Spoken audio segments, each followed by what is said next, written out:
Hi, this is April. Welcome back to my channel. If you haven't heard, Mike Lindell, the founder of MyPillow, a great supporter of President Trump, his business manager received a call from Heartland Financial Minnesota Bank and Trust informing him that he is no longer welcome to bank with them. They would prefer that they close their accounts, not due to any improprieties on their end, but due to any possible negative publicity resulting from Mike Lindell's support of President Trump and election integrity, and any subpoenas that might arise in the future. I was watching a clip on Frank's speech where Mike Lindell discusses exactly what happened, and he shares a little clip of the call from the bank. It's pretty chilling when you think about what they're trying to do to conservatives that dare to speak out for election integrity. He was speaking at Reawaken America. We get this call, you're going to hear it here. This is the bank calling my controller this last Monday to tell us to leave the bank. They're debanking us. But just because of our organization saying, well, why are we connected with somebody that could be in the news, and not that the FBI is even sniffing and looking, but what if somebody came in and said, you know what, we are going to subpoena all his account records and this and that, and then all of a sudden we make the news. So it's more of a reputation risk. You wouldn't know this, but I used to bank Tom Petters, and or I was involved in dealing with Mr. Petters, and all of a sudden, you get a subpoena. Yeah. And it's like, oh man, and then you make the news, and it wasn't at this organization when I did that. But I also banked another guy just like Mike Lindell, who used to be in Eden Prairie and was indicted.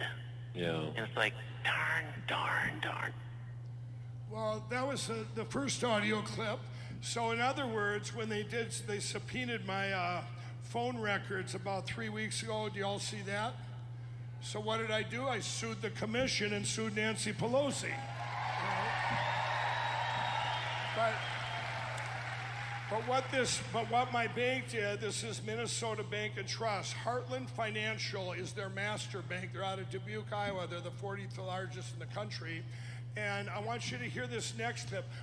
So you're saying, so right now, the timeline that we're kind of given is that the account needs to be closed this week for Frank's speech. By Friday, you're saying, or just by the end of, okay. I would say within 7 days if you could, and if you would, and I mean, there isn't, nobody's chasing you, but it's my boss's boss has said, Tom, would you please? Yeah, no, I understand. I mean, and at the end of the day, that's, you have to do what your job requires you to.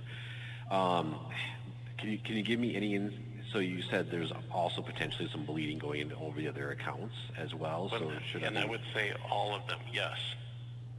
So it just hasn't reached that height yet, but I could be getting a call next week with the same conversation. Well, this would be the same call to say Frank's speech for sure as soon as we can. In the next month, if we could, the other account. So those are some polite fascists giving them 7 days to shut down Frank's speech. Oh, Lord. As well. Just, it's the perceived public reputation risk that if for some crazy reason somebody subpoenas and asks for bank records, we just don't want to have our name. They're debanking us. They're debanking us. So whenever a bank closes your account, you're on a bad boy list. And we are not closing your account. Okay. So we're just asking you to close it. Jeez. Okay, I'll close it tomorrow. I mean, it's like the mafia coming to you. We're not asking you to do this, but you're going to do it. Before I close the conversation here, yes. What happens if Mike would refuse to close like some of his accounts or whatever? What does the bank have on its side? Is it then would it move into that blackball category, or that have some sort of reason to close it down? I mean, right now we're trying to maintain we're on good business relationship terms, right? I mean, that's the purpose of the phone call. But does the bank have any leverage in this situation, or do they have to actually have a reason? Is it all like at will employment? It's the same kind of thing here. Yes. Like I said, not everybody has the right to bank wherever they want to bank. It's a privilege. Yep. And if a bank says, jeez, we don't like the way you part your hair, we could be sued for being discriminatory of, why are you doing this in my neighborhood? Is it the color of my skin? And banks all have training, and we're following compliance that we're not just discriminatory. We have to be uniform across how we treat all of our clients.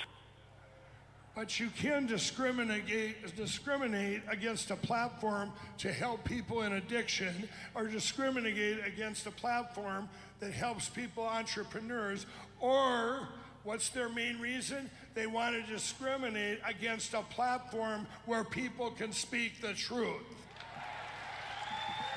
Next one. And Mr. Bishop, is that I will call you, and I said, Steve, can we give them time to close their accounts? And you're a busy guy. You got a lot of balls in the air and many things on your plate. And he said, yeah, if we can just do it within 30 days, that's fine. Fired the client. And that's what it kind of feels like we're doing to you, even though you have not done anything illegal. Yeah. And nothing, you have not mishandled your account. I would say please call me back if you want me to give you any insights, or if you need Steve Bishop's phone number. And I would think that Steve is just he used to be a senior exec at Wells Fargo, and he's not afraid of taking tough phone calls, but he will pretty much say, thank you, but we just are choosing to exit the relationship, and I'm not so sure he'll give resolution if Mike is seeking that. Mike's not going to get the resolution he is seeking.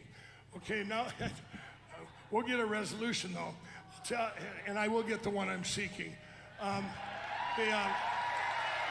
Go ahead and put up there. I want to show you their names. I'm going to leave it up because this is going to be seen. This is seen on Frank's speech by about 4 or 5 million people right now. Also, so here is their phone numbers.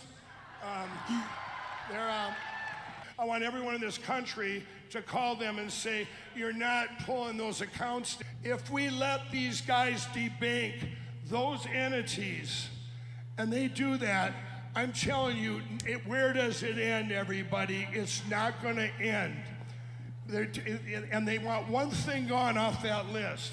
Right there, Frank's speech, because that's a voice. That's a voice. God bless Mike Lindell. I know many people in the media make fun of him, but he is bold enough to speak up for his convictions and to fight for election integrity. I think we all need to support him. Go to Frank's speech, watch his videos, consider buying a MyPillow or maybe some of those My Slippers. I heard they're really comfortable. I can't personally sleep without a MyPillow. Well, that's all I have for today. If you like this video, give me a like, consider subscribing for more news and reviews, and God bless.